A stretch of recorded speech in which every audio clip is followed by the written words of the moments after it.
Hi. Hi, everyone. Hello, everyone. Welcome to a new Leadership Playbook with myself, Keshawn Hughes. And Natalie, Jobity. today we're here to talk about less grind and more grace as it relates to being leaders, high achievers, people who are still learning what that means. Me, like raising my hand here, what that even looks like, what that can feel like. So, we thought this would be a really helpful and important conversation for people who are in our community, who are in our circles, who we coach, our clients, and we want to talk about it today. We want to discuss it. Mm-hmm. Yeah, it was one of those organic things that from our last, I'll kick off on the 25th, Love that it. we just was like, oh, we got to talk about this one. And we just both felt it so strongly. We have so many topics we will cover in this series, but this one just rose to the top. And so we can't wait to dive deeper in it. But let's do our little introductions as usual. You want to go first today? I can go first. So my name is Natalie Jobity. I am a transformational leadership coach and personal brand strategist, and I am passionate and enlivened by helping professional, seasoned executives and entrepreneurs unveil their brilliance. It's a term I use all the time because my company is called The Unveiled Way. Unveil their brilliance so that they can step into their influence and actually lead undeniably and unapologetically and unstoppably.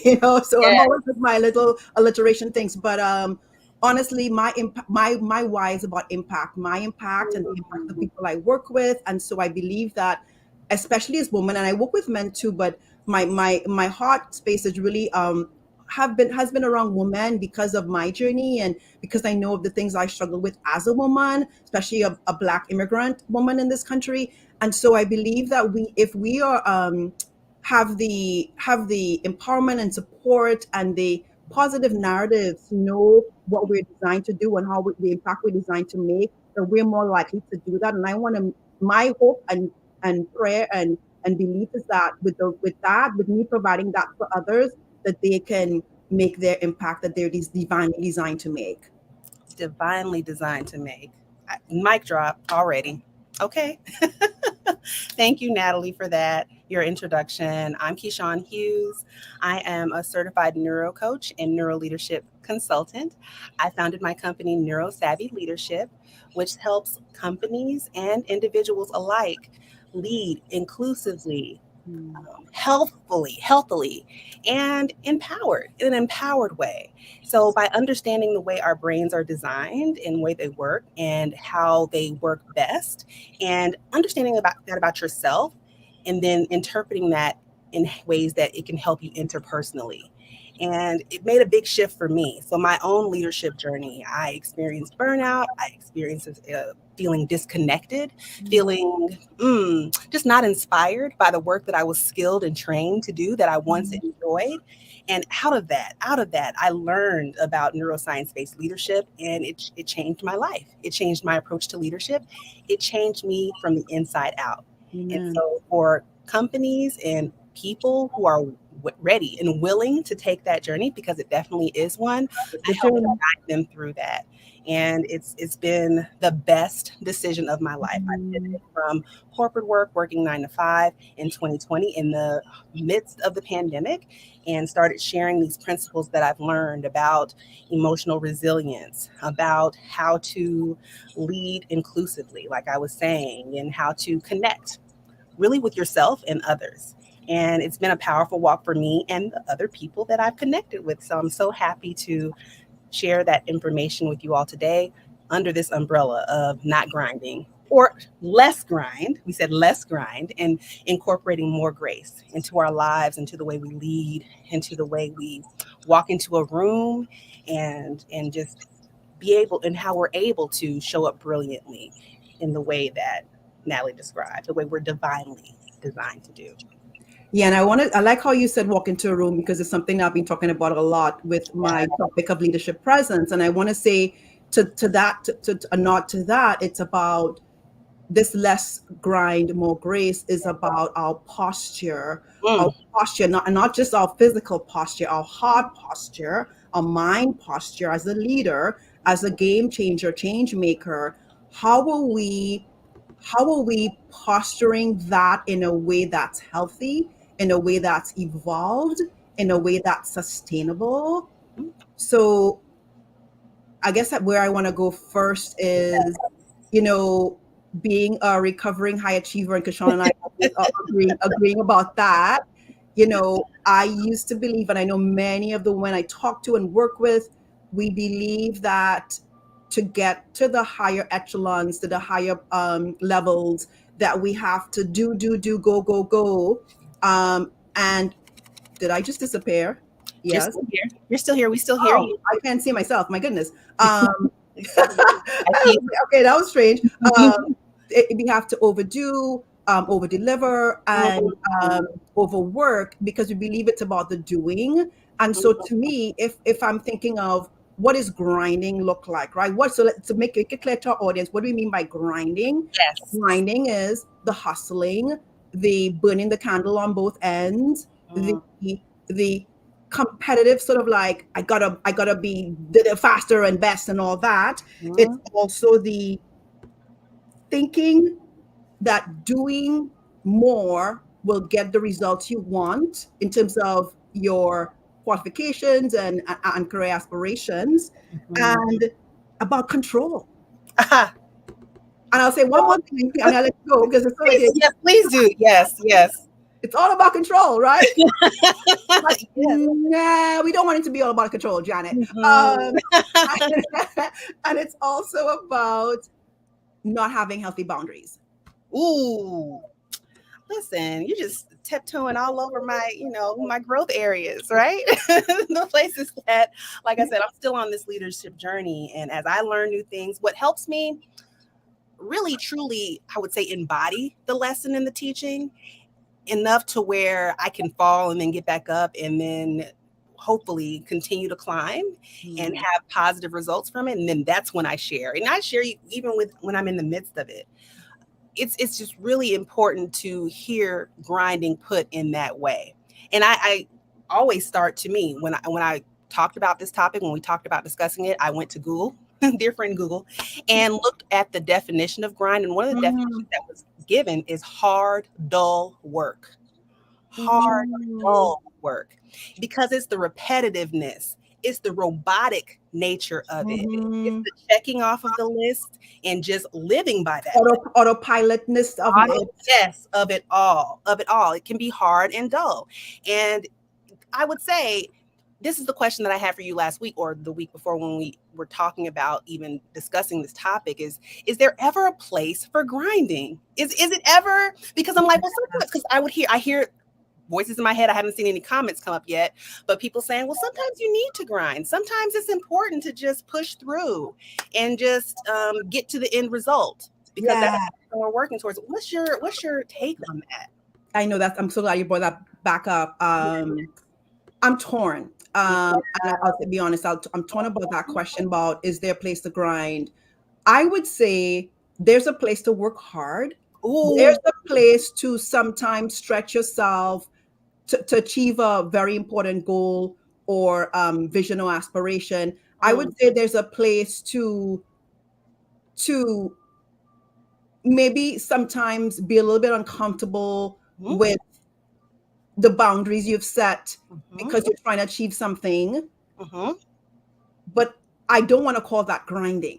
Right. I want to call that something. It's got to have another name. Like so we're going to get to the what grace looks like in a few minutes. But there's got to be. I believe, from my perspective, we don't want to be grinding, but there is a place where we're working hard and maybe overing a little bit to get a job done. Let's say there's a crazy deadline and all this stuff happened and we have to get this done. Are we going to say, well, you're not going to work hard and overwork for that particular season of time to get it done? Those of us who care about our impact, who care about our vision, will do that. Right. I think that the grinding part, Keshawn, is a constant hum. Like even the word grind. Yes, I feel that. Like it's like an energy that doesn't let up. What I'm saying right now is particular bouts of time or seasons, weeks, whatever days, we may be doing a lot more than we want to, but I don't think that necessarily has to be grinding. I'm so glad you explained that again. Repetition is key for learning, right? So I said we had this conversation before. I asked that question then, and now hearing you say it and put it in the context similarly, but I was able to have an aha, I would say. It's there's other experiences, actions that are paired with the difficult work, with the potentially overwork that make it so that it's not grinding, because grinding is dull and it's hard. Other definitions, it's grating, it's crushing. Yes, yes. So It's not restorative. it's not restorative. And so if I'm working hard collectively, if I'm a part of a team, if it's not all on me, I feel like that's where the entry for healthy boundaries comes in, for where you were talking about, that we want to be able to approach work in a way that is healthy. Bottom line, is this healthy emotionally, mentally, physically? And are we pushing up against a growth edge? Because we can reach an edge. We can reach a point of, okay, where this needs to stop because I'm about to go downhill. Yeah. Or there's a discernment that has to happen there. And this is something that's been coming up in coaching with my clients, to discern between healthy discomfort, helpful discomfort, and harmful discomfort. Yeah. It's even called clean or dirty pain. I've seen it as that as well. Like there's clean pain and there's dirty pain. In my opinion, grinding falls into the dirty pain category. And the unhealthy discomfort. Yes, unhealthy discomfort. It's not healthy. It's not healthy. And so it takes it can be subtle. I feel like it's helpful to have your success squad. Yes. Wisdom keepers, guides who can display that for you, who can model that for you, who can help you stay on the healthy path. It's so important because we want it to be sustainable, yes, and even generative and regenerative. That's the area that I want to live in, work in, play in. I love that regenerative is becoming the buzzword, I think, right? In this domain of leadership. It's so interesting because when I was just away in Trinidad last month, and I was visiting these farms, and one of the things one of the estates were talking about, cocoa estates. One of the cocoa estate owners were talking about regenerative farming, which I'd never known anything about before. I was like, what is this? But it was so interesting to hear this concept in growing fruits and vegetables and cocoa and all this stuff, and this concept of this ecosystem that you create.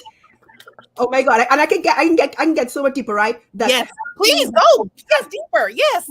I'm getting goosebumps. Healthy, organic, sustainable, leveraging all the resources that are available in constructive, positive ways. And all the goosebumps! My goodness. Yes, so good. And this is farming, and when this is done, it's all about the soil, feeding that soil, and when that soil is properly fed, what comes out of it is flourishing and thriving and amazing and bigger and bright. They're even they showed us examples of plants and trees that were farmed in the healthy regenerative ecosystem, and those that were not, night and day. Like the one looked like kind of like, okay, it's there, I'm surviving, but I'm not. And the other ones are like, haha, here we are. Like it was so. When I was hearing that a month ago, I had not yet heard the term regenerative leadership. Yes. Oh, that is all about where I first heard the term was through the Neuro Leadership Institute. And they had a framework that showed what leadership can be. Typically, culturally, is extractive. That's the worst way to be. When we think about systems built on enslavement and not taking. Yes, where there's no bidirectional return. It's just literally extractive. Our farming, and let me say this, take a step back. Their conceptualization of these different ways of leading and being interpersonally do come from farming. They come from agriculture.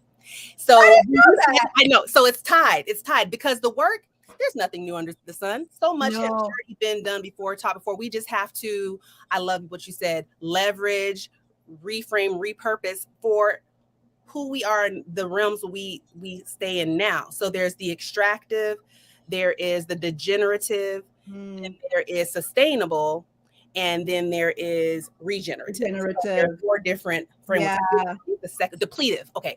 Extractive, depletive, sustainable, regenerative. Those are the 4 areas. And we can use that as we're thinking about and asking ourselves the question. So much of how we behave and the choices we make, the mindset we set, that then the top down leadership we have as individuals and that comes Yeah. outward, can be set with a label, the way we frame something and the way we're able to become aware in the moment. Am I on a regenerative path or a depletive path? It That's a feels great question. completely different. Let's just ask ourselves the question. Once we have Yeah. the labels, once we have the language, we can then more clearly define and understand the steps that we're taking, in my opinion. I love all that. And the simple way, I guess, to put it, because those words can seem so big and intimidating, is, am I on the grinding path or Yeah, the path of grace? That's right. what we call it. So What we let's call talk it. about grace. Less grind, more Yes. grace. So what does Yes. grace look like? Yes. And we couldn't come up with a different word at the time. And I got the idea of, because I'll have to give nod to Shay Bynes in a book, Grace Over Grind. It's a Christian-based book that's all Yes. about living by the under the banner of God's grace. Mhm. But I was thinking of, actually, just a few minutes before this came on, I thought about, what about more grin, less grind? Like, because, and you know why I said Yes. more grin, less grind? More grin. Yes. Because grinning, so and it really, it's about this. So what is a posture of grace looks like? It's about trusting, and 3 levels of trust. Trusting the process. And what does the process mean? The How things are unfolding, how the way the universe, God, whatever you believe in, is making things happen. A lot of times, as high achievers, we believe we grind, we in control of so much. The reality is we control very little, if anything at all. There we go. All we control is how we think about things. Probably that's the most important thing we control. Mhm. And so, trusting the process, even though we want an outcome a certain way, it may come out and be unfolded completely different, and with an entirely better, greater outcome. Yes. So we trust the process. We trust ourselves. Mhm. So we trust ourselves that we have the agency, authority, autonomy to do the thing that we're meant to do, whether we're executive or entrepreneur. We trust that we have the capabilities, competencies, confidence to do all the things that we're meant to do. And then we trust in the others, in the other people. So in the squad, in our colleagues, in our peers, in our subordinates, we trust that they have the agency to do the work, their tasks that are ahead of them in a way that's best suited to them. So that whole trusting part, I think, is a huge part of going with grace over grind. And I'll just say, and I know you want to come in here, but I'll say, no, I'm here. I'm listening. I'm learning here. My other one, I had to write this down because I didn't want to forget it. I think, and when you think of the word grace, and this is where the grin part for me came in, is that posture, heart posture of compassion, empathy, understanding, forgiveness, things that we don't hear in the business work realm. But if one, and this is something I know I have to lean in so much harder on, is if I come from that place, not competition, not me, and a place of we all, it's not about me, it's about us, it's about we, right? Yes. If I come from that place, I am not going to, grinding will not even be aligned with that posture. So it won't even be a thing. It would be more about, okay, I'm going to be authentic. I'm going to go with the flow. And I'm all up. So the word I had in mind when you'd asked me 2 weeks ago, what would be a word to be anti-grind, to me would be to be in your flow state. And when we know about flow states, when one, like, athletes, when they're in the zone, in the zone, they are killing it. They are breaking the records. They are like on fire. When a musician is in the flow, they are creating and innovating in real time and making music that we're like, what? Yeah. When we as workers and professionals and executives and entrepreneurs are in our flow state, we're bringing our brilliance to the front, and we are shining, and we are doing things, and we're not even feeling any grind because we are flowing. Flowing is the antithesis of that grind. Oh my God, Nick. Look at it again. What is it doing? I hear you. That is the antithesis of that hard, dull work, that crushing, constant, not letting up, unhealthy habit. It's habituated. Yeah. And I feel like, okay, so one thing came up when you said grin. So as a Former people pleaser, I'm thinking of grinning and bearing it. When Ah, I'm grinding, I'm grinning, but I'm grinning and bearing it. I'm bearing the weight and carrying on, mm, carrying too much, more yeah, than my fair share. Typically, sometimes by my own choice. yeah, Where I remember when I was in grind mode in corporate and everywhere in life, I just felt like I was the most capable just because of what I saw. And I trusted myself, I think, but I did not have the trust for others. That was clear. I just didn't trust others. yeah. And so doing the work to even understand, and this is work that I do helping my clients as well, what are the building blocks for trust? Yeah. Helping people piecemeal it out.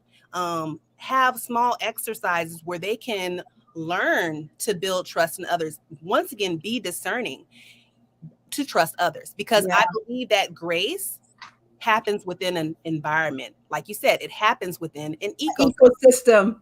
It does. And to be realistic, and I've been included in this as well. I've been on teams that do not, there's no culture for grace. Right. Grace is cultural, I will say as well. It's a culture. And in the culture of the environment, yes. Yes, absolutely. And I'm also thinking of culture as the Neuro Leadership Institute defines culture as shared everyday habits. Shared everyday habits. It's just what we habituate. So we can get into organizations, we can be on teams, we can be in families where the shared everyday habits do not incorporate anything graceful. It's like Right. you are rewarded for grinding. You are Absolutely. rewarded for doing more than your fair share. Yeah. You are expected to show up and show out without any pat on the back. Boundaries or Exactly. honoring of yeah, all of it. All Right. of it. Yes. So it's about also cultivating a culture first with self. Culture starts with one person. You can have, start your own culture. You know what I'm saying? Your own household culture. And my house is my body. So that's what I had to learn on my own neuro leadership journey, like how to be best for myself. This house, this home that houses my spirit, that houses my mind, my ideas, my creativity. How am I treating this house? Mm-hmm. And it will be expressed outwardly. So in my one-on-one interactions and then one-to-many interactions. So when you said also identifying what it is that we can control, there's so little that we can control, but typically what we're told is to start with ourselves. So that's where we can start. Our And responses, our behavior, the way we see things, our perspective, we control that. yes, starting there and believing, because it's inevitable, it will be expressed outwardly. So Go yes. ahead. No, that's it. That's that. Well, I want to speak back. I think the trust thing, and I have so many pings in my brain, but I want to say so a great, and I don't have it in front of me, but a great acronym and framework for building trust. Brene Brown's her braving acronym. The B is boundaries. The R, I forget what the R is. I know V is vault. In terms, I mean, so it's if just Google the braving acronym in terms of that's a whole framework she developed about trusting self and trusting others. So I want to say that the other thing in terms of the trust, it's about I think I just forgot my point. So I was working with a client yesterday, and it's funny, she's the one, and we've been working for almost 3 years now, and oh my God, she's evolving. And yesterday was really such a confirming moment for me as her coach to hear her say something like, she just did a killer, huge initiative at her company. She led all the C-suite people were in attendance, were giving her rave reviews. She had like a breakout, like I am the star moment, right? Wonderful. And as I'm having a reflect on the takeaways, one of the things she said, and I was so happy to hear her say this. Mm-hmm. I trusted myself. I trusted the process, and she said the exact thing I just said. Yes. And I did not tell her or prepare her. I mean, we talked about it in the past, but I'm saying like, oh my God, that she could be evolved in a way that she put that into practice, embodied those behaviors, and to see what it did, because she's the person who's like, she's a high achiever, she's a grinder. She's like, usually like, I got to do it all. I got to be in the trenches. And she said, Natalie, I had to release the need to be in the trenches. Ooh. And take the burden that I didn't have to carry, and trust that the others could carry the burden that I gave them to carry. And oh my God, so in trusting all those three things, this phenomenal thing launched, and it launched perfectly amazingly, Yes. brilliantly, Divinely, I would say. divinely, Yes. divinely. And that's back to going in with the flow state. Yes. And I think so much, all of us, each of us, we are not taught how to live by flow, because No. all the structures and the narratives and the cultures that we were brought up in believed in hard work is how you get accomplishment. I was taught like you got to have degrees, and like only in this season of life, I want to say this decade or whatever, this time, we started to rethink a lot of the things. Do we have to have degrees to be successful? Do we have to have, hard, grind, work, get A's? Do we, all the things that I grew up believing and thought I had to do? I'm like, bring on my disruptor. Let's Yes. get rid of it all. Let's do it a better way. Yes. That's more sustainable, regenerative, restorative, like, and you back Holistic. all the points that you're saying. Yes, absolutely. A more holistic way. That was according to just different lessons that I've learned about our brains and the way we're wired. When we're born, our brains are completely open and trusting. And as we are taught language and how to survive in the cultures, in the families, in the systems that we navigate, that's when our left brain orientation comes online. It is very linear. It is very analytical. We're taught how to be that. That's when, and actually, as we're developing, the cells, when we're born, they're all the same. And as we develop, they begin to change shape, change in the way they look, activate, and then also perform. So literally, you're changing from the inside out.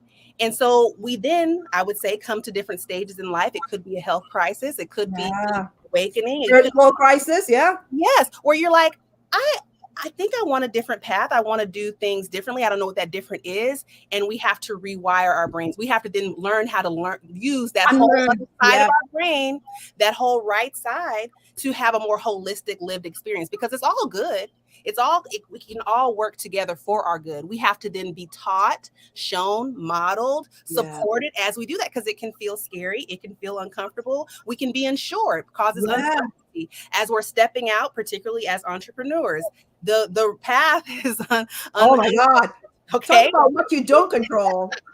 We're paving as we're working, right? And so I have to learn how to utilize that right side oriented, or that right sided circuitry, which is connected to all, that knows that how to be compassionate towards self and others. That gray side, I would say, mostly lives in that right side orientation. And also the last part of our brain that develops, the prefrontal cortex, which is right behind our forehead, that's what gives us that capacity as well, our executive functioning. Empathetic, being compassionate, those are executive functions. When we are not operating in that space, we're more in, people, older terms call it reptilian brain. We're survival brain. We're more self-preservation oriented, or either transactionally oriented. And so we want to act, okay, it's all included. There's sometimes when we have to preserve self. There's other times when we need to act transactionally. But most of the time, it can all be watered and cultivated and thrive when we add on to it that empathy, the compassion, the vision, the trust, the trust. And the honoring of there's something else I said, letting go. This is something I am still working on. It's such a growth edge for me. Letting go of my attachment to the outcome the way I thought it should be. Oh my God. That is one that I am like, because I see it this way, and it's not going this way. I'm like, and my brain is always like trying to make connections. It's like, okay, I don't understand. And it's like literally like, okay, let it go, Natalie, let it go. You're not God. God is the master of it all. And I cannot get in his brain and be like, what is he doing right now? So I got to be like, Natalie, just trust. And even that's another part of the trust I didn't even mention. Trust. When I said trust the process is partly related to who is in control, who's really in control of everything. And I have to trust that even the outcome that I want, or I think it should be, or the way it should look, if it's different, to not be attached to the way I see it. That is a growth edge, I think. So I know for me, will probably continue to be to the rest of my life, because I so want things the way, who doesn't? We want it to be what we want it to be. And my life has so been like, oh my God, like my whole life has been so unpredictable. Yes. You would think by now I'd be like, nah, they don't get attached. But I'm still like, but I want this, whatever. Yeah. Letting go is so powerful. Because it makes us vulnerable. And I now learned and understand and believe actually that vulnerability can be a superpower. It's apps. If we know how to wield that weapon. Yes. Hold on. Oh, okay. That's a whole nother talk. We got to add that to the schedule. Yeah. And we have time. Yes, we are at time. I did want to just one more tie in when you talk about, I feel like it just ties to nature. So much of what we're talking about, nature has a natural flow from season to season, from night to day. If we can just really think of ourselves as a part of nature and not separate from it, we are nature. Yes. If we can just consider that in times when we are grinding, a way to be able to step out of the grind is to put ourselves smack dab in the middle of nature. Yeah.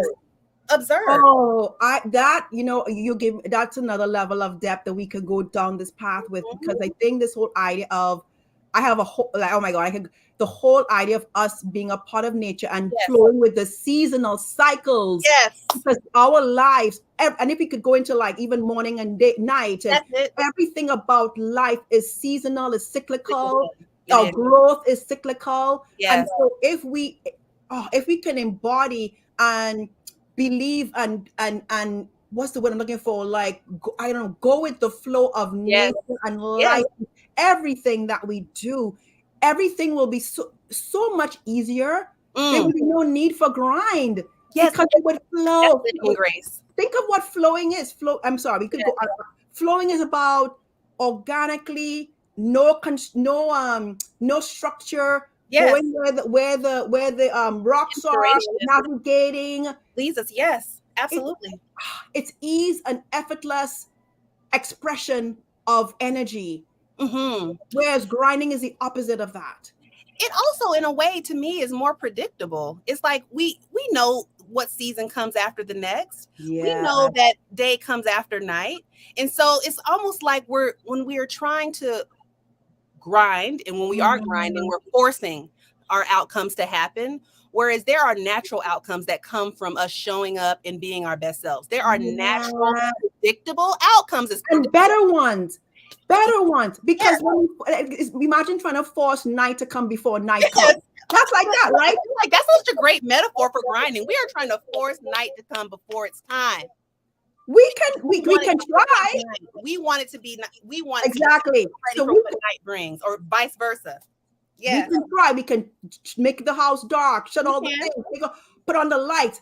But our inner, everyone has that inner, the spark, the soul, the spirit, the knowing. There's gonna be a part of you where it's gonna be so misaligned to be like, okay, everything like night is like night, but it's not night. You can't make it be night. And so we cannot grind an outcome. We cannot grind to a result. We can try. Yes. And we can get a result, but is it the best result in the best way? No, never will be. You can, I would say, our bodies will let us know it's not the healthy way. It's not ideal. It's, once again, not sustainable, going all the way back to those first talking points that we talked about. Yeah. Oh my God, it's 1:34, girl. We got to wrap up. Yes, we have to go. But I did want to end with because I talked about the definition of grind. So the definition that I found for grace is simple elegance or refinement of movement. Just refinement of movement. Well, right? I think that's what to me that speaks to the flow. Like my definition is flow. I mean, I feel like my thing is flow. I love elegance. I love the word. And even the word elegance. Elegance. It flows on the mouth. It does. The word grind is like girl. You have to go grr. Like, right. So flow, elegance. What's the word you use? Refinement of movement. Refinement, elegance, simple. I love the simplicity because it's just like clockwork. It's simple, it's elegant, it's refined, and you are moving. Trust the process. Movement is happening. Yes. You're in grace. All right, people. This was as always. Oh gosh, any questions, any comments, any feedback? I don't know who's on today. Oh, I think I see. Hold on a second. I was able to put the definition of braving that you mentioned. That was so helpful. Okay. Yes, that's the Yeah. next one. Yeah. I didn't Oh, see. great. I'm so glad you did that. Yes. Go Yeah, look that up, people. Yeah. Oh my God. That's its own thing right there. that is. Well, That is. I don't see any comments on my I end. don't either. But Thank you. it's okay. You all can Yes, listen to the replays. We want to say thank you for all you who are listening to the replay and heard all this. We would love to hear your feedback in the YouTube and the LinkedIn replay of this event. yes. And tune in 2 weeks later on May. Hold on a second. We May 23rd. Yes, every other Tuesday, May 23rd at 1 o'clock p.m. Eastern Time. I'm putting the links to offerings that both of Natalie and I have. You can see in the background, Natalie has her book. It's Your Time to Shine, Girl. Please pick it up. It's filled with gems, just like she was speaking of today. And I have an offering as well. It's a leadership subscription membership service where there's community, there's trainings, there's opportunities to coach, and it's just a wonderful place to be if you want to grow in these concepts and lead in more grace, lead with more flow and ease. I love it. I feel like I want to put my leadership quiz up in there too. Hold on a second. Let me get it real quick. Because that leadership, I'll just say it real quickly. That whole idea of leadership presence and leadership culture, I am building a whole, it's like its own thought leadership from my perspective, and I am just in the flow state of it. Back to our points here, it feels so aligned with all my experience, my image consulting, my personal branding, and now coaching. It is all coming together in a very natural way. And so that's speaking of, I didn't grind to make this happen. That just flowed out of me. All of it just flowing out of me. That's what we're talking about, people. When we're in that state is when our brilliance truly is magnificent. And it's healthy. So you get the best. You get brilliance, magnificence, health, and so much more for you and everyone you serve. So thank you all so much for joining, tuning again, as Natalie said, on May 23rd. And we look forward to connecting with you online on our different platforms. Enjoy. Bye. Thank you. Bye.